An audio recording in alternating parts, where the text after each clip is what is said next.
Hello! So today in this video I'm going to be talking about how to fix dead hair, whether it's bleach damage, heat damage, any kind of damage. If you've ruined your hair, this is how I anyway tackle it. Okay, so first of all, a little bit about my hair. I started thinking more about the way I looked after my hair and how to try and keep it healthy when once upon a time I bleached it. Now, I'd bleached it before and it had all gone fine. It took like one bleach, maybe two, and it literally went white blonde, perfect. My hair was still in really good condition, thick, long. It was great. So then I went black and I decided to bleach it again. And what a mistake that was. Like, oh my god, I must have bleached it about 4 times and it was still orange. It was awful and all my hair broke off. My hair was probably to about, can you see, here? And it literally broke off to maybe about where it is now. So then one day I got really just annoyed, angry, upset, and I cut my hair off. I literally went into my room, pulled it all behind me into a bobble and cut the bobble off. It was horrific. I remember just looking in the mirror after I'd done it and I was like, Mom! And she tried to fix as much as she could, but I'd already cut so much off. Like, if you cut any more off, I'd be bald. So, bit of a disaster if you ask me. That was probably the worst my hair has been. I also killed it again when I thought, instead of bleaching my hair from black to blonde, I'd try using a stripper. And again, the first time I did that, it was great. My hair was still in really good condition. Perfect. And then I did it again because I thought, oh, it went so well the first time. And again, the second time wasn't as bad as bleaching, but it really dried my hair out and I completely lost the curl in my hair completely. My hair went not straight, but it had just a wave, a frizzy wave. It was horrible. And of course, I struggle with a lot of heat damage as I wet my hair and blow dry it every single day, which is probably a no-no, but my hair doesn't cooperate with me unless I do that, so, you know. Yeah, so like I said, when I bleached it the first time and I had to cut all my hair off, my hair was so dead, what I did during that time to kind of help my hair grow back and so I didn't have to worry so much about, you know, making sure my roots were dyed and doing my hair every day, which obviously, like I said, I wet and blow dry it, so the heat damage, I didn't have to worry about that. What I did during that time was wear wigs. I would say wearing wigs is a really useful thing when you're trying to grow your hair out and get a little bit of life back in there. I didn't have to do anything to my hair. Every day was just put my hair back in a bun, put the wig on, and I'm good to go. And this helped my hair grow out loads. And then during this time I'd be trimming it every now and again to try and cut off as much of the dead bit of my hair as I could, and that was great. The only problem is the wigs I was using probably aren't the best quality and they lasted, depending on the wig, could last anything between a month and 3 months maybe. I was spending a lot of money on hiding my hair, so you know, it's not a long-term fix unless you can afford to do that and just keep your hair growing out for like 5 years whilst you wear wigs. That'd be great, but not everyone can afford to do that. I can't afford to do that. So short term, it was great. Long term, maybe not. Something else I did during this period was once my hair had grown out a little bit and I decided I couldn't afford to keep buying wigs, I started wearing my hair up so I could avoid wetting and blow dry my hair every single day.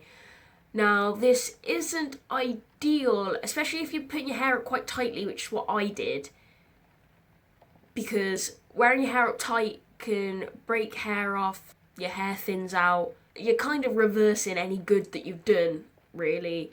What I used to do as well is wear bandanas in my hair because I actually have scalp psoriasis, which is gross. We'll talk about that another time. And so I wore bandanas to kind of hide it. And where I used to put bobby pins in the bandanas at the side, it like wore my hair away. So you just want to be careful that you're not ripping out hair that you're desperately trying to grow back because, you know, then what's the point? This helped quite a lot, actually. I found I was washing my hair a little bit less. You know, I wasn't washing all the good stuff out of my hair. Obviously, no heat on it really. My hair grew a lot and I got a lot of the curl back, which was great. But I really hate wearing my hair up, and obviously with the whole bandana problem, the bobby pin problem and that, again, wasn't a long-term fix. So when I realised it took more than wigs and wearing my hair up to fix my hair, this is when I turned to experimenting with different hair products. I'm going to show you what works best for me. It might not work best for you. You know, it's about, like I said, experimenting, you know, understanding your hair type and what your hair needs. As well, mostly what I'm going to say is I have curly hair. This probably works best for people with curly hair rather than straight hair. You know, some of these tips might work, some of them might not. Like I said, understand your hair type and go from there. Okay, so these are the hair products I use. I've decided I really like the brand John Frieda, is that how you say it? John Frieda. And like his Frizzies collection, because, I don't know, I've tried a lot of things like Tresemme, Aussie, you know, all that, and this has just worked best for me at making my hair look a little bit smoother. These products that I'm about to show you actually only, I find, disguise the fact that your hair is really dead. It doesn't actually fix the problem. I don't suggest relying on these solely, but it's great for like the transitioning period where you want to still look good, but you know it's hard because you can only work with what you got.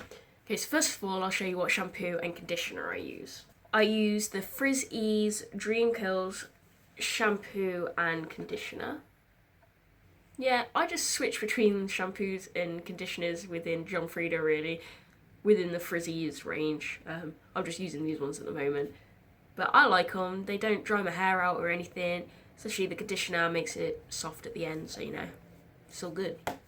Then, when I've washed and shampooed my hair, whilst my hair's still damp, I use the Frizz Ease Daily Miracle Leave-In Conditioner, which nourishes and detangles frizz-prone hair. I don't actually think it does anything in terms of conditioning my hair, but you know, it is good for like detangling and stuff like that, and it just makes your hair a little bit easier to work with at least. It hides the frizz. It doesn't get rid of the frizz. Again, whilst my hair's still damp, what I like to use then is the Frizz Ease Dream Curls Daily Styling Spray. This is a lifesaver, really. It says gives soft definition to curls, which is exactly what it does. Just brings your curls out a little bit more, you know, softens them up so it doesn't look like straw, basically. Be careful though, if you use too much of this, your hair will look really greasy and your curls will look awful. So, you know, just be mindful when you're spraying this in your hair. I learned the hard way. Something else I put in my hair whilst my hair's damp, I use a lot of products, it's really bad, is the Frizz Ease Go Curlier 48 Hour Curls Heat Activated Spray, which creates salon smooth curls that last for up to 48 hours. This is honestly probably the best thing. Like, I noticed a really dramatic change in my curls when I started using this. Like I said, my hair was starting to go a bit wavy, like just this frizzy wave, and when I started using that, I was seeing curl again. I started to see some curl definition, like actual curls, like ringlets were coming back. So I highly recommend that.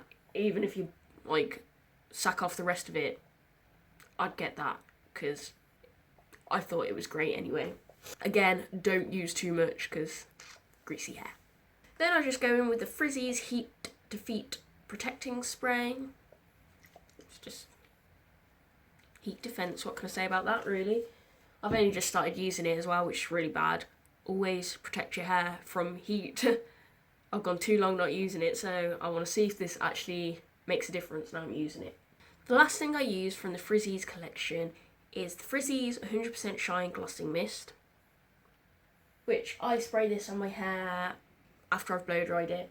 I don't use it so much anymore, but like if your hair's looking extra dry, like I usually use it like first few days after dyeing my hair and stuff, just spray that in and it just gives it a nice shine, makes it look a bit healthier, tames the curls a little bit. But again, can make your hair very greasy, so be careful. So that's pretty much it for the Frizz Ease stuff. What I also tend to use, I usually put this in damp hair as well, but if my hair's like been dried and then still looks like dead, I'll put it in after I've dried it as well. I use the Garnier Ultimate Blends the Marvelous Glow Oil with argan and camellia. Camellia. I don't know how you say that, oils. And this also has a heat protectant in it. Protectant? It protects your hair from heat as well. And this is just really nice for just smoothing your hair out and just pretty much what everything else does. Stops your hair looking frizzy. Gives it a shine. That's it really, but I really like this actually. I would recommend this. Something I have toyed with but not really gotten on with is coconut oil. That was me trying to pick it up and I dropped it. I use this 100% pure coconut oil. It was cheap. Oh no, it was $4.99. I thought it was cheaper than that. Oh well. I just buy this from the same place I get my wigs actually, which is just, you know, a hair shop that specialises in Afro-Caribbean hair. I didn't like this. My hair doesn't take too well to this. I've tried, you know, just putting a little bit in my hair when I'm drying it and leaving it in. It hasn't done anything. I've tried putting it on sort of like as a mask, you know, leaving it on overnight, stuff like that, and if anything, it probably dries my hair out more. I don't really like coconut oil. I don't understand the big thing about it. Doesn't work for everyone. Definitely doesn't work for me. Could be worth experimenting with though, because, you know, enough people go on about it, so could be different for you. Could work. Try it. Now, I've just recently started trying a new product out, which I'm hoping is going to be what saves my hair. I love it already. I've only started using it I've been using it for maybe 3 or 4 days, I don't know, and I can already see like a massive improvement. Like, my hair's probably not much to look at the moment, but if you can see all the curls up here, I'm getting ringlets again. This is the curliest my hair has been in ages. And I've recently dyed it, which is unheard of, and I'm putting it down to these products. So, let's get to it. It's a brand called Sheer Moisture, and I got mine in Boots. It's a little pricey. Well, my bill in Boots came up to just over 30 quid, but that was including hair dye, so take that off. It's going to be close to, it's going to be over 25 quid anyway. And I bought 3 products. 3 products cost me about 25 quid. But, you know, if it works and you've got money, it's worth it, you know? So, first of all, what I got is this Jamaican Black Castor Oil Strengthen and Restore Treatment Mask with shea butter, peppermint and keratin, which for natural, chemically processed, colour-treated or heat-styled hair. And it nourishes and rebuilds and is sulfate-free and colour-safe. So this is what it looks like. It's in this little tub. These products smell amazing. Ah! Oh no. This was in it and it's just spilt it like everywhere, which is vital. Oh wow. Yeah, it looks a bit like Weetabix, you know, when you heat it up and mix it together. But it smells amazing. I've only used this once so far, but it did leave my hair feeling pretty damn soft. Next, what I got from this collection is the Jamaican Black Castor Oil Strengthen and Restore Leave-In Conditioner, Shea Butter, Peppermint and Keratin. Again from natural, chemically processed, colour treated or heat styled hair, and it's sulfate free, colour safe, blah blah blah. Looks like this.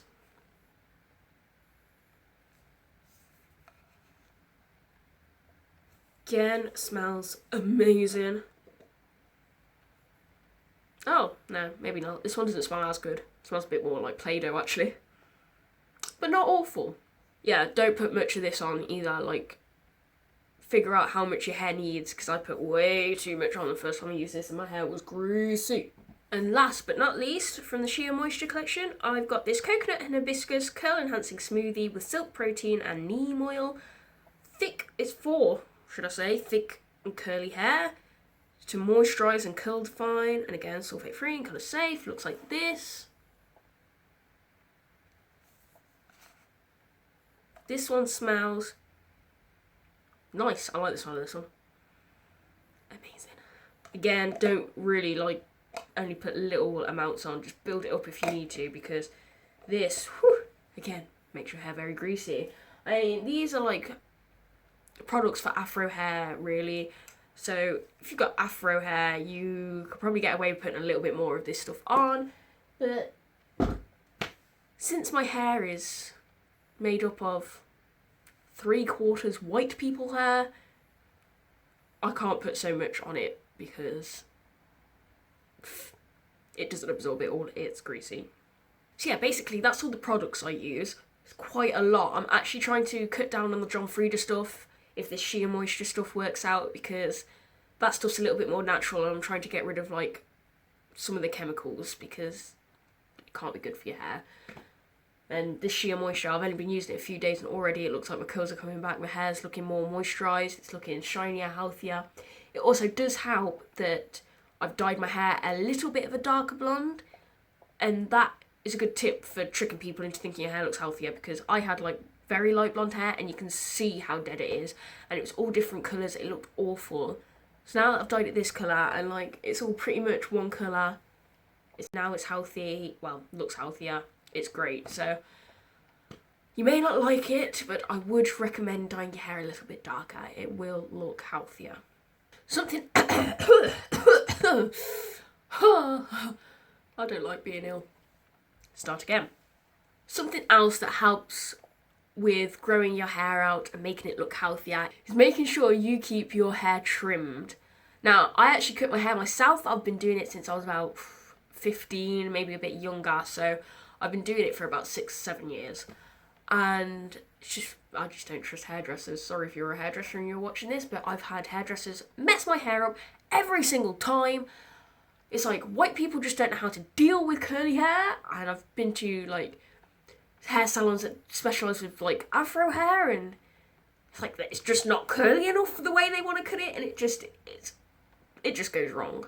So yeah, I cut my hair myself, and basically, again, if you're a hairdresser, you're probably going to cringe because I don't know what I'm doing, but it works for me, and it's easy enough to do yourself. So I just tend to bring my hair behind me, cut off the ends, or bring it in front. My hair's getting a bit too short to do that now because I keep cutting it. And, you know, trim the ends to make sure it's even. It's not so easy when you've got straight hair because you can see when you've messed up. But with curly hair, it hides when you mess it up a little bit more. So, you know, don't even worry. Like, don't go into it feeling scared that you're going to mess it up. Like, chances are you're not even going to be able to notice if you do. So, it's all good. Yeah, and I go into the sides and kind of trim downwards, if that makes sense. And I do the same to my fringe. I'm trying to grow my full fringe out right now. It's taking forever. And then what I tend to do as well is, in terms of like trying to cut layers in and stuff, I bring all my, I'm not going to do it because I've got hairspray in my hair, so it's not going to work. Bring all my hair up to the front and like put it in a bubble like here. So it's all sticking up. Pull it out. I do this all damp. I will say this part of cutting my hair is done damp. Put it here. I pull it out so it's straight, and I just, you know, cut the ends off. And that actually adds layers in. Like, the bits on top will be shorter than the bits on the bottom, and it works really well. So that's what I do there. Also, this is what I do dry. When my hair is dry, I get the scissors, and I literally just pull curls out. And if it's dead at the end, I cut the dead bits off. Just find random curls and cut it where I need to. And if I straighten my hair now, my hair would probably look a little bit funky. But it works for curly hair. It works really well. It makes your curls look so much better.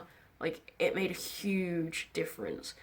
And every now and again I got like a curls where it's like curly up to about here and then it like goes straight. I'll just try and cut the straight bits off. Works well enough for me, you know, I'm happy with how it turns out. And you know, it's nice to be able to do it yourself, because if like me, you can't even afford to go to the hairdressers because working in retail sucks, you know, it's cheaper to be able to do it yourself. But make sure you keep on top of it. Don't do it too much because you'll end up with no hair, which is what's kind of happening to me right now. Keep getting a bit carried away with cutting my hair. But, you know, I don't even know how often to do it. Whenever you feel like you need to, if your hair's looking a bit dry, just do it. Don't be afraid, just cut it off. Your hair's not going to grow otherwise because it's just going to be breaking off. When you can see that your hair's finally looking healthier, don't do it as often. You're not going to need to. If your hair's looking healthy, this is the time where you now start to let it grow. Still trim your hair, just, you know, pick the times when you're going to do it. Just do not do it as often. Now, just some like random tips. I've heard and seen a lot of places like don't brush your hair when it's wet. Now, for people with straight hair, that probably is a good idea. It's easy enough for you to brush your hair when it's dry, but for people with curly hair, you know that's just not an option. So yes, brush your hair when it's wet, not when it's dry. However, this is how I do it. I always use conditioner as like a detangler, and when I condition my hair, when I'm washing the conditioner out, I kind of comb it through with my fingers and get out as many knots as I can that way. Gently, don't tug on your hair. It should just fall out naturally, you know? And then, whilst it's damp, I kind of towel dry my hair first. But again, just be gentle with towel drying because you don't want to pull your hair out. Kind of dab it, get as much moisture out that way. I then brush my hair using my Tangle Teaser. It says on here that it's for thick and curly hair. I don't know if it makes a difference, or if all Tangle Teasers are the same. But I use this, it's great. Oh, there's hairs on it. I find it pulls out my hair a lot less than what a normal brush does. Like, with normal brushes, it used to be like, when I emptied the brush of hair, it'd be like a mattress made of hair. Like, that's how thick it was. My hair was just falling out with it. Whereas this, I only get like a few strands. It doesn't seem to pull out my hair as much. Yeah, and I just brush my hair through with this whilst it's damp. I never brush my hair when it's dry anymore, because I realised I was losing a lot of hair doing that as well, and hair was breaking off. It's not a good idea for when you've got curly hair. Also, something I've heard a lot, which I haven't actually tried yet, is using a silk like cap or getting a silk pillowcase to sleep on. And apparently it just, your hair doesn't knot as much and it doesn't get pulled around, and it's just a lot safer for your hair, and it keeps curls looking a little bit more lively for when you wake up, so you don't necessarily have to wet it again, which is great. I just haven't tried it yet. So if you do that, or you're going to try it, let me know how that goes and tell me if it's worth it. Also, for going to bed, use a scrunchie in your hair. If, like me, you feel like you have to put your hair up, use a scrunchie. So yeah, use one of these rather than a regular hairband, because it doesn't pull on your hair so much, it's just a bit softer. Regular hairbands, my hair tends to kind of like wrap around them and then pull out. Another tip I'd say is only wash your hair when you need to. Please do not wash your hair every single day, because you're taking out all the nutrients from like your scalp and stuff, and your hair's just going to dry out, your scalp's going to dry out. And as well, don't wash your hair once every 2 weeks just because your friend's auntie's hairdresser told her to only wash her hair every 2 weeks. Everyone's hair is different. You need to learn to understand what your hair needs and do your research, listen to your hair, and do what's best for you. I used to wash my hair maybe once a week, but now my hair seems to be getting a bit healthier and it's getting greasier quicker. I wash my hair about twice a week. What you're going to want to do is, obviously everyone knows not to wash your hair too much, like I said, because it takes grease out. But also, if you go too long not washing it, all you're doing is allowing sweat and dirt to build up on your scalp, and it's just minging. And also that's getting all over your pillow, it's coming onto your face, it's going to cause spots. It's not great. You need to allow your scalp to breathe, basically. So you do need to be washing your hair. Just be mindful of how often or how little you're doing it. Also, obviously, diet and drinking lots of water will help. Unfortunately, I have an awful diet and I don't really drink a lot of water. I'm sure if I did, my hair and skin will love me for it, but I don't. But if you have the motivation to actually eat well and drink well, do it, because your hair and your skin will thank you for it. You'll see the difference. Okay, I feel like I've rambled enough. I hope this video's actually helped and you've got some useful tips from it, and you can understand, you know, kind of how to keep your hair not just looking healthier, but actually getting healthier, I hope. I've made one too many mistakes with my hair when it comes to dyeing it and stuff, and I'm trying to bring it back. So this is where I'm actually going to make my, I'm actually going to start my hair journey here. So I'm going to start from how it is here, you can see, and hopefully maybe I'll make an update video in 6 months or a year, and my hair's going to be long and luscious. We'll see. If you've got any more tips that I've maybe missed out that you think are good, leave them in the comments below so other people can see. Or if there's anything I've said that you're like, whoa, that actually doesn't work, please don't tell people to do that, then, let me know as well. So yeah, thanks for watching this video. Let me know if you've got any requests or whatever. And please follow my Instagram. at _Aliyah.ash. I'll leave that in the description below. I've done nothing but lose followers lately. It'd be really nice if you follow me. I'm very lonely over there. Anyway, I'm rambling. I ramble too much. Thanks for watching. See you later. Bye.